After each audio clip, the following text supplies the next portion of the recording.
It's always affirming when you get people like Jericho being like, I'd wrestle these boys every day of the week. If we're having Kenny Omega telling us the same thing, FTR telling us the same thing. If we're gonna be in this tag team, this is that we gotta do. We gotta become best friends today. Had this meeting with Tony, got signed that day. After our first tag match, JR was like, I'm gonna make a lot of money in this business. The trip to Japan, that trip with the Gates of Agony, you guys really bonded, I assume. Every day you went out there, you had to prove yourself. You got these guys coming over. We don't really know who they are. We don't know if they're that great. We got to wrestle Okada and Tanahashi for our very last match. Tanahashi came up to me and was just like, yo, you're jacked. He's like, is your abs real? I was like, yeah. You get to AEW, you have the singles mentality, but when do you find out you're going to be put in a tag team, and do you know this individual that you're being put in a tag team with? So what actually happened? So we did like our first contract and we did our second contract, but we actually met with Tony, and this would not have happened like if I didn't go talk to Toa. So of course Toa has dark matches too. We get brought to DC. I had my singles matches on dark. I'm like, cool, I'm about to get signed like by myself as I would think I would. And like, hey, same person that got me to AEW is like, hey, Tony has this idea with you two. Funny enough, I talked to Toa earlier in the day because I saw him. I was like, I just wanted to talk to him. It's like, hey, you did these matches too, like you, and then we just connected. We talked for like 6 hours, and we were gonna have this meeting with Tony. And I just remember telling him, I was like, hey, like, I'm cool with that. Like, that's fine. I'm not on my bingo board for this year. I also was in a tag team. I don't know why Moses isn't here. I was like, y'all need to know that I'm not Samoan. Like, this is a big, this is like a thing for me. Yeah. And then no. Like, here's the ideas of that stuff. I'm like, all right, man. Like, again, doing this long time at this point, like 5 years. I had a tag partner, but like, this is the opportunity to get here. Let's do it. I told I was like, if we're gonna be in a tag team, I started telling him everything that like I ever learned with Moses and Joey. Like, if we're gonna be in this tag team, this is the that we gotta do. We gotta become best friends today. We gotta talk every single day. Like, we gotta be married. We gotta be married. We gotta travel together. We gotta talk. Yep. Yeah, because it's real. That is so real. Yep. Like, I was just giving him all that game. Like, this is what this is, and this is how we have to approach this stuff. Because I was like, if we're gonna be signed, like, this is the opportunity to become stars. And like, we had the same mentality. So had this meeting with Tony, got signed that day, and then I think we chilled at home for like 6 months. But I get it. Like, they were trying to plan stuff and like get everything in order, and then we eventually debuted at the new ROH with Tully, which that was cool because Tully lived maybe like 20 minutes from where I lived in San Antonio. And again, to me, this is another opportunity of, okay, one of the four horsemen, one of the greatest of all time. Yeah, this guy's in my corner. He's going to teach me everything that he knows. Like, we're going to do their tag team moves. And like, unfortunately, that didn't work out. But like, it was cool. I got to train with him and Daga one time at this school. And I'm like, yo, what is my life? I'm training with Tully Blanchard. Like, this is insane. There's no way. Yeah. And the, I don't know how to say this, but it feels like there's a lot of the younger mentality or new mentality, not even younger, but just a lot of the new generation looks at the old timers, the vets, the guys that drew money, as like there's toxicity there because they used to raise hell and shoot road signs running down the road, and they throw the baby out with the bathwater. So because of that, we don't talk, we don't approach them and try to pick their brains about how to draw money. Well, who cares if they're maniacs? They can teach you so much. Yeah. And it feels like you realizing that is the exception and not the rule anymore. Do you see that, or is that not the case? I feel like you hear it from some of the vets themselves. Like, people, I mean, there's been times too, like you're afraid to like approach them because you don't want to bother them. Famous last words. But sometimes even they would seek you out, and the moment that they would do that, I'm like, okay, then I can go talk to these people. Like, I remember after our first tag match, JR was like, y'all gonna make a lot of money in this business. So like, talking to him, talking to Mark Henry, Jerry Lynn, whenever we'd see Billy Gunn, I was like, okay, like, if no one's gonna give us real feedback other than our producers, let's go talk to the people that have made it in this business, because clearly they made it and they're successful, and that's the kind of feedback that I want, because they've been where I want to go. So. And they've been where you are. Yeah. Yep. You know, so they've been through the whole thing, and the thing that we always forget, or the I don't want to bother them. It's like, to keep this thing, you do have to give it away Yeah. at Yeah. some point, right? That You're is true. going to be in a locker room at some point, watching, stopping by, just stopping by Yeah. to check it out, and watching all the young guys, and they're going to be walking by like, should I go bother them? Should I? Yeah. That's And you're true. going to want them to. You're Mhm. going to want them to, because you busted your ass for this knowledge. You can't Yeah. hoard it, right? Mhm. So, the trip to Japan, that was important to you, was it not? The tag team Man, going to Japan. that that was awesome. I feel like that gave me again. I'm pretty confident. I feel like that gave me another level of confidence, and we got a little taste of that. I forgot which pay per view it was. We got to Russell Shingo.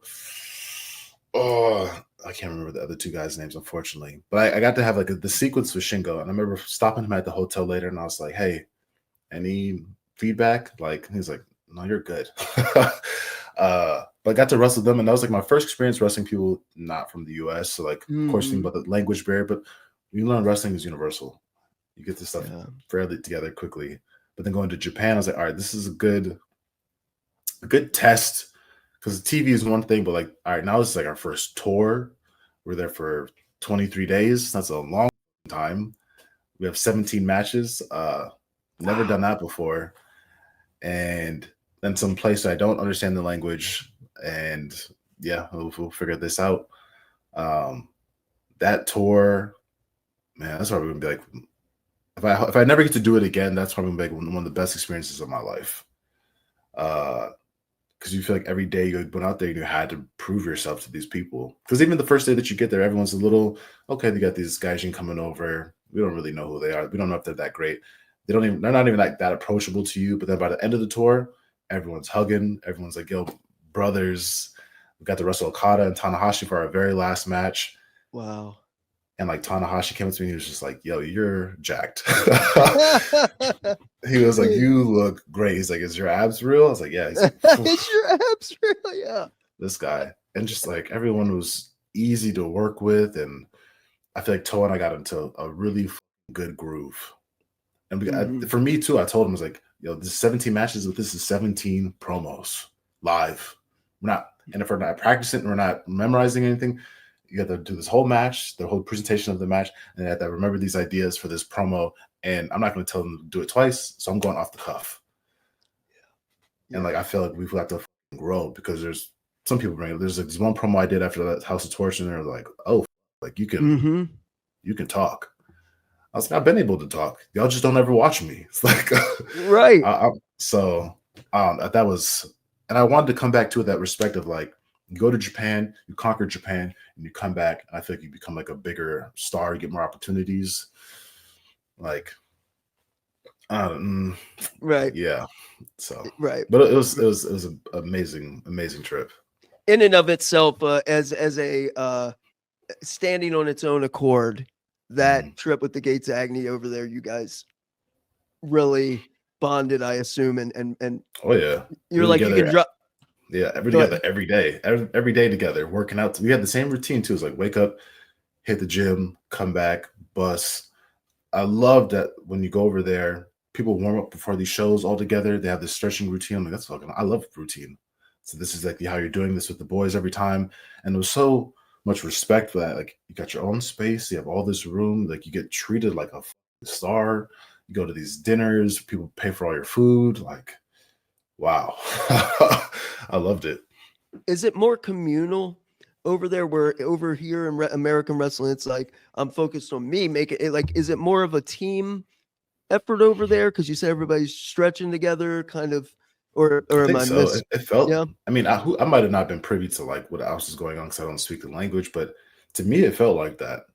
Yeah. Like other than having like the separate buses for heels faces, like you would be getting dressed next to the champion. It wasn't like separate locker rooms. So Mhm. Okada's table is right there, and I'm just right here. That's cool. Like, Very cool. yeah. You come back, and you guys are having like it's tough because I feel like there could definitely be some more pushing and promotion and highlighting, because I mean most recently you guys had this match with Brody King and Buddy, and that was awesome. Like it was just wild, right? Like you look at that, just you don't even have to see it before the lockup. You go, holy, like this is the pros have arrived. Like we,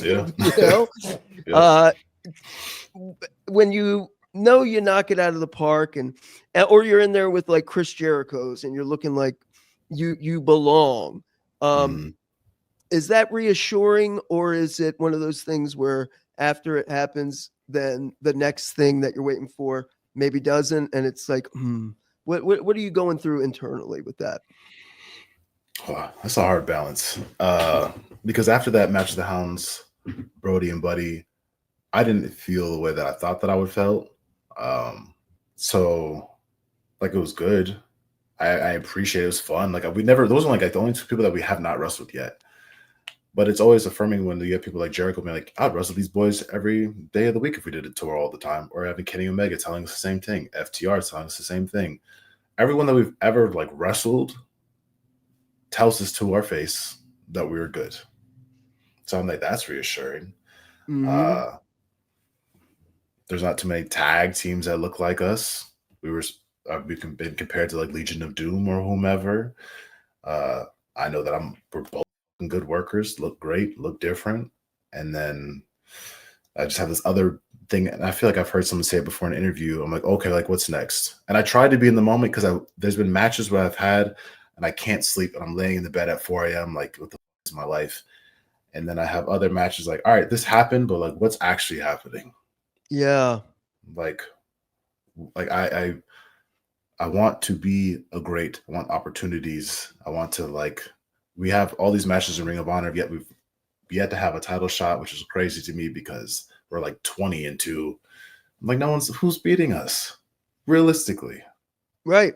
So it's you can't say too much obviously, but it is it is a bit of the math don't math sometimes. And out of everything you've done so far in AEW, what's been your proudest? Like you look at that and you go, that I will watch that or keep that on my resume. That's tough. We had a really good match with Claudio and Yuta on Rampage that I really liked. I have to remember that we've been in the ring with everybody. So wrestling Omega and Jericho, being in the ring with Samoa Joe, FTR. Now we got the Hounds of Hell. Even Japan too, we got to wrestle Bullet Club. We got to wrestle Jay White and the Guns. We've been in the ring with everybody. So everybody. I think that's pretty cool. Turning on Swerve, I thought was a great moment because I got the opportunity to cut a promo, and you look at social media and they're like, "What the who is this guy? He can have he can talk." And I literally have producers telling me to my face, "Oh, that was really good." Yeah, man. Yeah. No, hi, hello. Hey, you jabronis. Hope you enjoyed the show. Don't forget to click subscribe to the YouTube channel and podcast. This has been LiMPiN AiNT. It's wrestling as real as it gets.